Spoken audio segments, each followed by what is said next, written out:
So we'll start with eliminate. So here, what adds no value? And I quickly identified that being on all social media platforms really didn't add any value. So I was on X, TikTok, Facebook, Instagram, YouTube, and I got rid of X, TikTok, and Facebook. Well, technically I'm still on Facebook, or active, let's say, but it's just automatically sharing from Instagram because I was getting nothing from those. You get shares, you get a bit of engagement, but was it really doing anything? No. And was it taking up a lot of time? Yes. Doing all this cross-posting and whatnot. So now I focus on two platforms, Instagram and YouTube. You're listening to the Inside the Mix podcast with your host, Mark Matthews.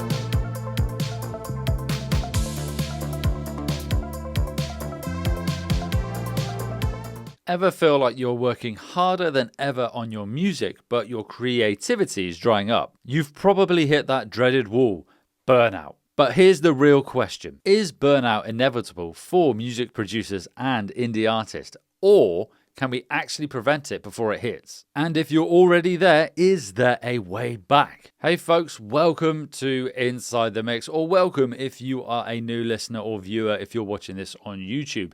In this episode, I am answering one of your questions. And this question was submitted by Oliver M. And this is the question. I'm looking at my notes here. How do you avoid burnout or recover from it? If you've ever felt exhausted, unmotivated, or even ready to quit music altogether, this episode is for you. So if you want to stay productive, creative, and excited about creating music, stick around. But before we dive into my response to Oliver's question, if you have a question that you would like featured on the podcast, click the link in the episode description and send me a message. And who knows, your question could feature on the podcast and you'll get a shout out as well. So my first tip is to keep your daily goals simple. And the way I do this is I write a to-do list every day at the end of the day. Now you could do this in the morning, and I've known people do this in the morning, but this particular to-do list, and I'll hold it up to the camera here, so if you're watching this on YouTube, I've got this nice RNLI to-do list that I purchased from Exmouth from the RNLI, and on there I'll put 3, possibly 4, I try and aim for 3 key tasks that I want to complete the next day. Now you could do this in the morning,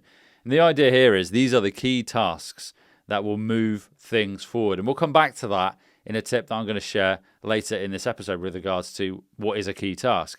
And here, I'll share with you what, for example, what I've got written on here today. And these are the things I want to do. So I've got produced this podcast episode. I've got mix session prep. So I'm prepping a mixing session for a client. And I've got pod prod, which is podcast production for the episode that's going to drop on Tuesday.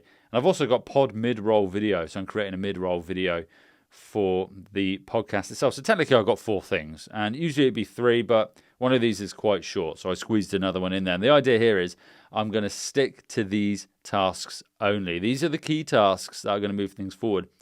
And I find that writing a list really does help. I can get it out of my head. I can stop thinking about what it is I'm going to do the next day or that given day, and it's there. It's on my list of things to do.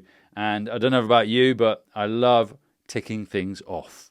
I don't know what it is, just love doing it, and it just makes me feel ultra productive and positive about the tasks that I'm doing for that day. To summarize, if it's not on the list, it's not urgent, and this will stop you, it stops me from suffering from shiny object syndrome, which is where you see something on social media, for example, and you end up going down a rabbit hole. I do this, go down a rabbit hole of a music production technique, a mix technique, or just a concept of audio, and then I end up wasting time and don't complete the tasks on my list, and then it has a knock-on effect to the next day. So it really does help solidify what it is I need to do in that particular day and set boundaries. So it can often be said that burnout is a result of doing things that don't matter. Doing lots of things that don't really matter.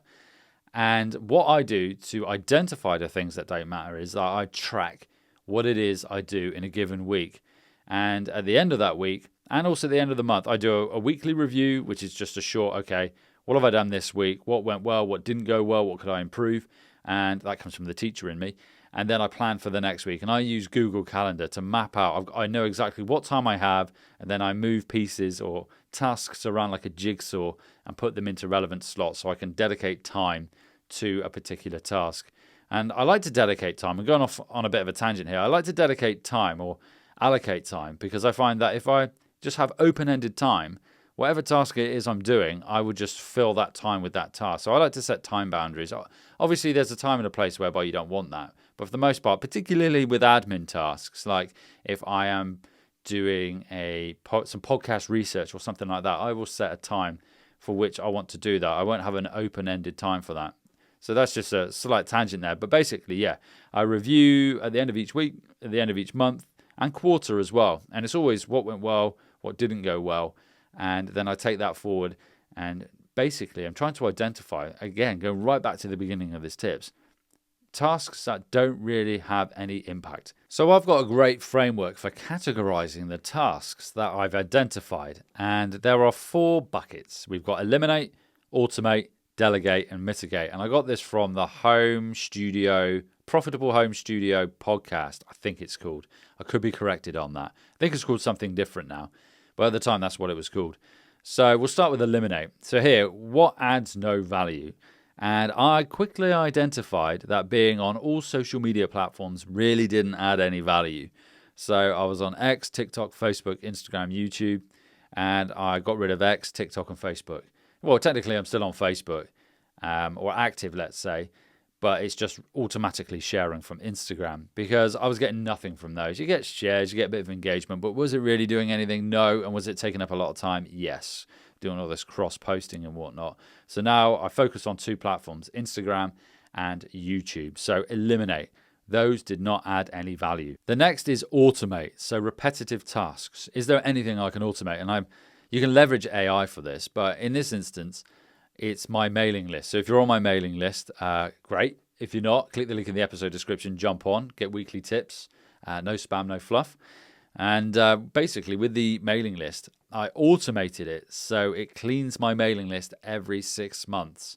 So if someone on my mailing list, a subscriber, doesn't open an email in the last 6 months, they are scrubbed from my mailing list. And I've just automated that, so I don't have to go in and do that. And I also do that with every 2 months a re-engagement email as well, which is sent out if somebody hasn't engaged in 2 months, just saying, would you like to change your subscription settings, basically. Alternatively, you've got the option to unsubscribe as well. So I've automated that. Saves me having to do it. So that's automation. The next is delegate. So this is where possible. Can you delegate any tasks?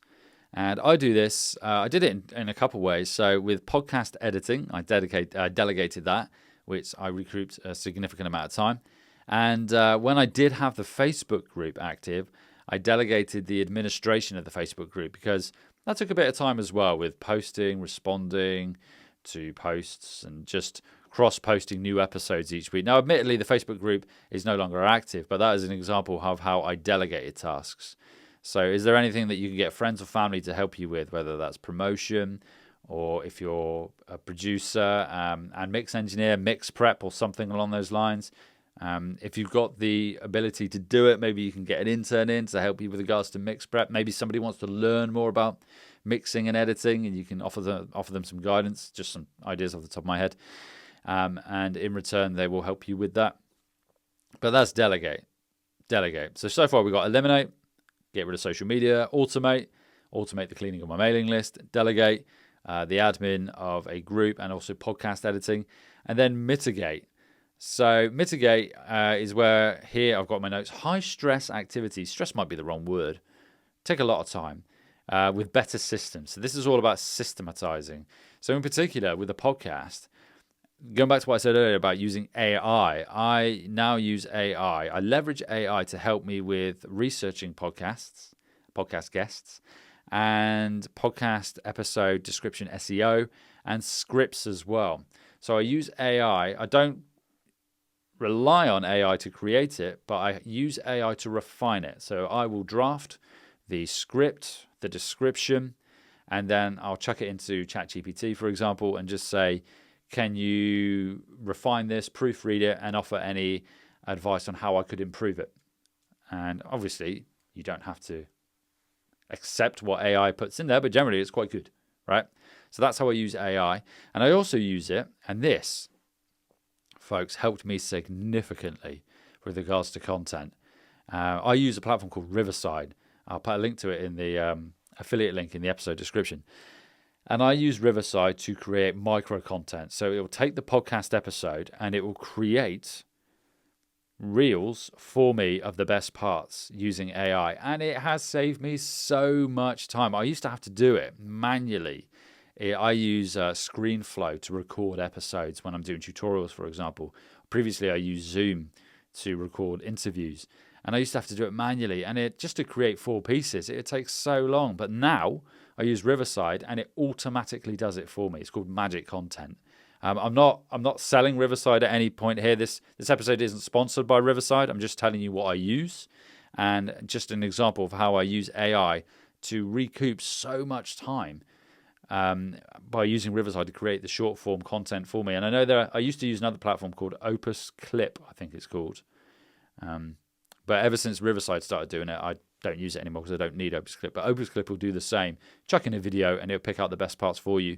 And then you can use that. And it just saves loads of time. So I'm waffling a bit now, but that's mitigate. So I'm leveraging AI just to recoup some time for tasks that I know I need to do. And I need to do them. But I want them to be done quicker and more efficiently. So there we go. You've got eliminate, automate, delegate, and mitigate. Are you struggling to make your tracks sound professional while holding down a day job? Ooh, I've got something for you, a free 20-minute music breakthrough strategy call. In this call, I'll review your workflow, pinpoint what's holding you back, and give you one actionable tip that will level up your music without spending hours in the home studio and trawling YouTube tutorials. If you're serious about creating playlist-worthy music and saving time, as time is precious, grab your free music breakthrough strategy call now. Spots are limited, so click the link in the episode description before they are all gone. Third and final tip is to apply the Pareto principle, which is the 80-20 rule. So this principle, in effect, states that 80% of your results come from 20% of your efforts. For example, using the eliminate bucket from the previous tip, I identified that I was spending probably 50% of my time posting on various social media platforms,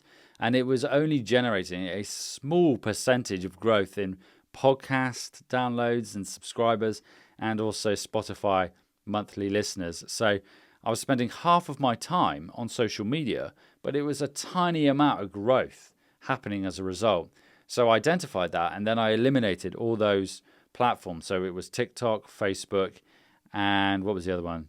X. That was it. So I eliminated those and recouped time. And also going back to the mitigate as well, I now use automation to create the micro content, which again has saved me significant time. So I've now gone from sort of 50% of my time dedicated to social media to probably in a day, I would say maybe 5%. It's very small. And I've even set a limit of 40 minutes per day. And then all my apps just block me out from going on social media. So I really have zeroed in on that percentage of time that I was dedicating to social media, which really wasn't moving the needle. I'm still active. Don't get me wrong. Still active. Still enjoy it. But a significantly less amount of time. So what I'm doing here is instead I'm doubling down on the activities that actually move the needle. So, for example, with the podcast, that is reaching out to other podcasters and building a network and cross-promotion on other podcasts. That's featuring on other podcasts and having other podcasters on Inside the Mix.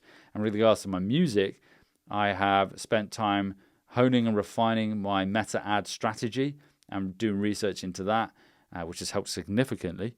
And also now I am reaching out to radio stations, blogs, and getting features as well. So in essence, I'm actually doing less, but seeing more results, basically. That 80-20 principle, 80% of the results come from 20% of our efforts. So I'm doing less, but achieving more. And those are my 3 top tips to avoid burnout and also recover from it as well as a producer or indie artist. And to be fair, you can do it any walk of life, really.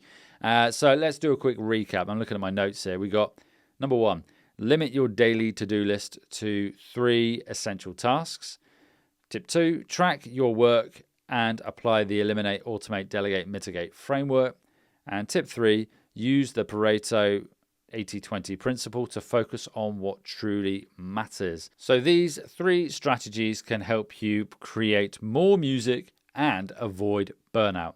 So circling back to the beginning of this episode, folks, if you have a question like Oliver M that you would like answered on the podcast, click the link in the episode description, send me a message, and get featured on the podcast. Until next time, stay inspired, keep creating, and don't be afraid to experiment inside the mix.